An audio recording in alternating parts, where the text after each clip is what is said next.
So that's boxing at its finest right there. You heard it. They said it. Make that bet. Everything on the line.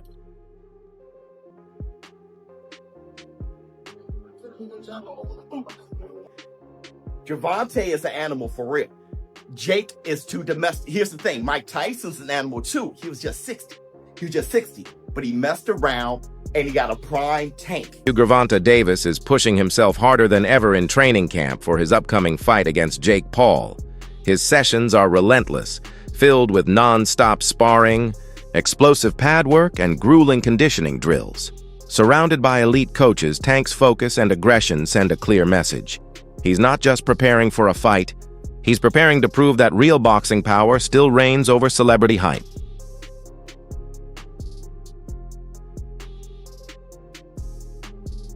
Showbiz, the adult, believes Jake Paul may have made the biggest mistake of his career by calling out Gervonta Davis, a fighter in his prime and more dangerous than ever. He points out that Tank has already dismantled taller and stronger opponents like Ryan Garcia and Mario Barrios, proving not only his punching power but his adaptability. Showbiz argues that Jake might think he's repeating the same formula that worked against older names like Nate Diaz, or when he flirted with the idea of fighting Mike Tyson. But this is a completely different story. Tank isn't an aging legend chasing paydays. He's an active, elite world champion fueled by speed, precision, and knockout intent. According to Showbiz, Jake has stepped into a fight that could brutally expose the massive difference between an entertainer learning boxing and a true master operating at his peak. Emotionally, see if he's rattled. See, when it's all said and done, the whole talking shit goes out the window. Jake's scared. And let me tell you this too. I looked at I'm sizing them up. I'm looking at Tank and Jake, and I'm looking at him. Tank can reach him too. He reached Ryan Garcia. He reached Mario Barrios. I was like, he ain't gonna be able to reach him. He's gonna reach him. I saw Tank's gonna reach him. He knows he's gonna reach him. Listen, I want to say this too. Funny as hell. Before I say all this, Alicia Baumgartner, shout out to you, girl. I couldn't believe out of all the women to be the first one to do 3-minute, 12 rounds, it's Alicia Baumgartner. And I really know if I have a great endurance, great stamina, and she's doing this shit. Shout out to Alicia Baumgartner. Because, what's her name, Layla? I don't really know her like that. But she looks like she ain't rattled by Alicia. So that's a perfect dance partner for that.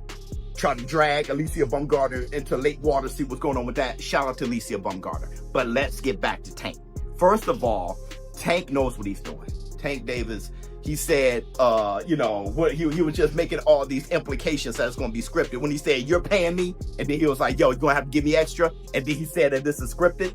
At the end of the day, I gave this little guy an opportunity. He should be thanking me. I'm paying him. I'm his boss. He reports to me, and I'm going to fucking stun him on November 14th. So fuck you, little man. You paying me? Are you paying me? Yeah. 100%? 100%. Facts? Correct. Yes? Correct? Correct. I'm your daddy. 40 yeah. Boxing experts, however, believe Gervonta Davis may have bitten off more than he can chew this time. They warn that Jake Paul's natural size and physical strength could play a major role once the two finally step into the ring. While Tank's speed, timing, and knockout power dominate in the lower weight classes, moving up to face a heavier opponent will test his limits. Analysts remind that weight divisions exist for a reason, to keep fights fair and balanced, and crossing them can be risky. Even with Davis's elite skills and ruthless instincts, taking on a naturally bigger and stronger fighter like Jake introduces a new level of danger that can't be ignored. All of a sudden, we want to know, who will win in this fight? Jake Paul or Tank Davis? It's a legit question. And I actually want to really hear your thoughts on who do you think is going to win? Because I know what Vegas is saying, but I want to know what you think. You got Personally, I think Tank too little, bro. Yo, I think Tank's too little. I'm so glad you have a brain on your fucking shoulder. I think Tank's too little. I said, bro. I think Tank's too little. That's what I'm saying. That weight class is for a reason. Davis that weight class is for a reason. 5'5", 135 pounds. Jake Paul is 6 feet, 205 pounds. That's what I'm saying. Bro. He's too 6'1", little. 205. Everybody's like, yeah, bro, but Tank it only takes one good punch. Yes, it takes one good punch when you're about the same size. There's a 60, 70 pound difference in weight in these people. I don't think nobody puts the physics in mind. Jake Paul gets punched in the face by dudes 200 pounds with all their might on a weekly basis. 135-pound puncher, bro. If y'all remember the Mayweather versus Conor McGregor fight, Conor walks around like 180 on the regular. He's like 5'9", 180. Mayweather's like 5'7", 145. That 30-pound, 30-pound difference, bro. If you remember that fight, Mayweather was putting mittens on Conor. Guess what happened to Conor? He didn't hit the ground once. No. He lasted all 12 rounds getting hit with flurries. I'm talking about Mayweather was having his time. He's being cocky with it, hitting him with all kind of combos. And we're watching the last 3 rounds of that shit like, yo, knock him out. And you know what? He could not knock him out because Conor gets punched by people that are 170, 180 pounds on a regular. And just that 30-pound difference, it was like impossible for him to do anything. And that's exactly what I feel like is gonna happen versus Jake and Tank. Press conference. Everyone noticed how calm, confident, and composed Gervonta Davis appeared. Unlike Jake Paul, who feeds on chaos and attention, Tank stayed cool and focused, showing the discipline of a champion who knows exactly what's at stake. His confidence wasn't loud or flashy. It was quiet, controlled, and built from years at the top. For Gervonta, this fight isn't about fame or internet clout. It's about proving that skill, patience, and ring IQ still define real boxing greatness. Every word he spoke carried purpose. Every look he gave showed determination. While Jake entertained the crowd, Tank reminded everyone that real champions don't need theatrics. They rely on preparation, precision, and belief. That press conference made one thing certain. Tank Davis came to fight, not perform. In the press conference, and you can tell, you can just look at him and tell, like, no, this dude he's gonna get this money for sure because there's so much money out there to be had. But Jake Paul better be not playing around, man.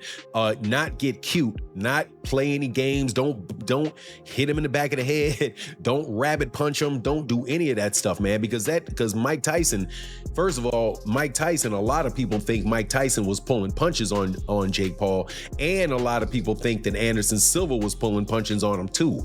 You're not gonna have a little Gervonta out there pulling punches on you, man, if you're out there playing games. So, you know, I don't like the fight at all. However, as far as it being an entertaining situation, I almost guarantee you that fight itself is going to be entertaining. That it's going to be something that you look at and you're going to say, man, everybody's going to watch it. Everybody's going to want to know what happens in it. But at the same time, it's kind of like what people think, you know, when you see a car crash, like you're driving down the road and all of a sudden the traffic gets heavy and you're like, man, I'm going to be in traffic for a long time. And then you drive forward a little bit and then you see, oh man, this is some accident on the other side of the road and everybody just slowing down to watch. That's the type of entertainment that you can expect from this fight between Gervonta Davis and Jake Paul. There's going to be a lot of people watching it, but I gotta say, man, you really can't blame the guy on what he's doing. And there's a lot of criticism flying on Gervonta Davis. It's not Gervonta Davis's fault that boxing took this turn.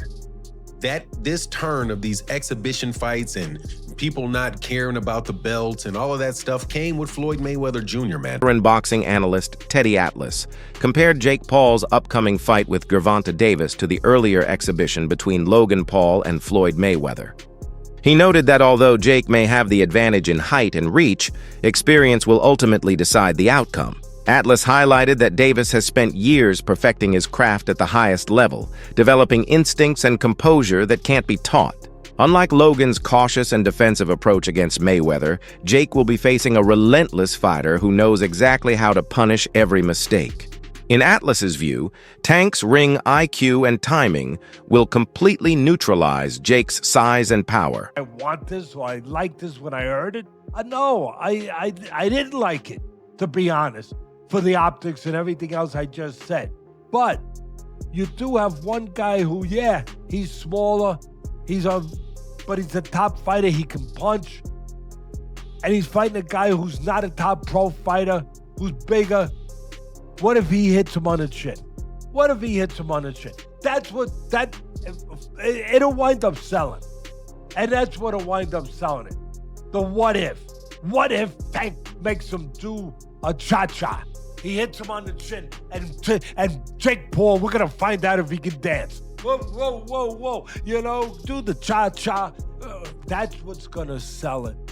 And you can't argue that what if. You can't. I know I get to places that other people won't go and everything else that just dismiss stuff because it's easier to do that. It's safer to do that. You don't have the bows and arrows coming at you from people that argue with you because you did that, but I don't care. I've had bows and arrows my whole life. I don't care. But that's true. That what if this guy who is a real good puncher, who is one of the best fighters in the world right now, what if he hits him? What if he makes a miss and he counters him? Or he jumps up in the air? Bang! And he hits him. Sid Terrace was a great fighter. No, not the 1700s, but years ago. And Customato told me he loves Sid Terrace. He said, Teddy, he used to jump up in the air and hit you with 3 jabs. I said, whoa, man, Sid Terrace. All right. Anyway, look, I can't finish without saying that it did invoke some memories and thoughts that we've been here before in a different way, where Jake Paul's brother fought Mayweather. That's not forget. And I'm not saying I like that either.